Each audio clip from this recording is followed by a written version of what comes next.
Brought to you by GTA, your island, your network.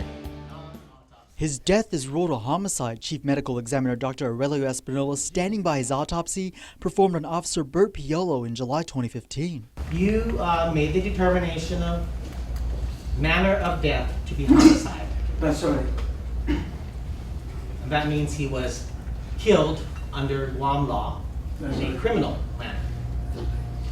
What is your certainty level of that, sir? Martin? What is your certainty level of that? Well, my certainty is also 100%. Testimony included a back and forth between Dr. Espinola and defense attorney Jay Areola. Areola contends Piolo was trying to take his own life and that his client Mark Torre Jr., who is being charged for Piolo's death, was only trying to stop him. But when asked how it happened, I thought he was sitting. Sitting. And did you assume then that the shooter was in the passenger seat? That's right. Espinola also testifying that through his autopsy, there was no sign of a struggle between Piolo and Torre. If there was a struggle, I will notice that in the body.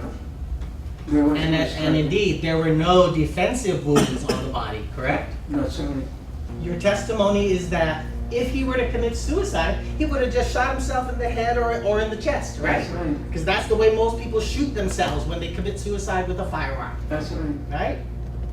But if he's pointing it to his head and there's a struggle for it and it goes off, as I'm just showing to you right now, sir, and he's intent on killing himself, if there is the possibility.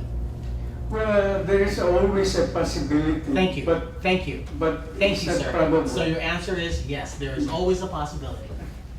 But that possibility, Espinola testified, is highly unlikely. He says the bullet entered the right side upper torso of Piolo's body, breaking a rib, piercing through his diaphragm, and damaging his liver, causing heavy bleeding before it became lodged underneath the skin in his lower back. If I am sure that it is suicide, I don't perform any autopsy. An autopsy, he said, was performed with several police officers, attorney general staffers, and medical interns in the room.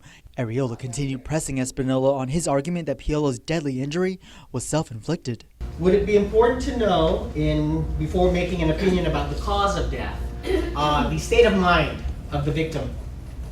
No, that's not important. So anything about whether he was depressed or suicidal is not important? No, not important to me. In this case, he says there was no need to physically pay a visit to the crime scene to help him with his examination. You don't need to hear whether or not the person is saying he shot himself, he killed himself. Well, if he killed himself, I can tell whether he was holding the gun or not. Espinola admits he did make an amendment to his autopsy report in January last year, only stating that he spotted burned gunpowder on Officer Piolo's gunshot wound. But he says that doesn't change the outcome. He does confirm the gun left an imprint near the wound. In this case, the gun was, according to your testimony earlier, contact. That's right. Contact, touching. That's right. Meantime, after the jury was dismissed for the week, Attorney Areola called Judge Michael Berdalio's attention to KUAM's interview with Terry Tenorio, a potential witness that we aired on Thursday. She clarified her relationship with Piolo was strictly as friends and how she never refused to testify despite a court order calling her to the witness stand. Next, the prosecution is set to bring up its 3D imaging examiner to detail the crime scene.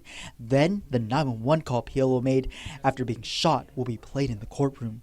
Reporting for Guam's News Network, I'm Nick Delgado. Brought to you by GTA, your island, your network.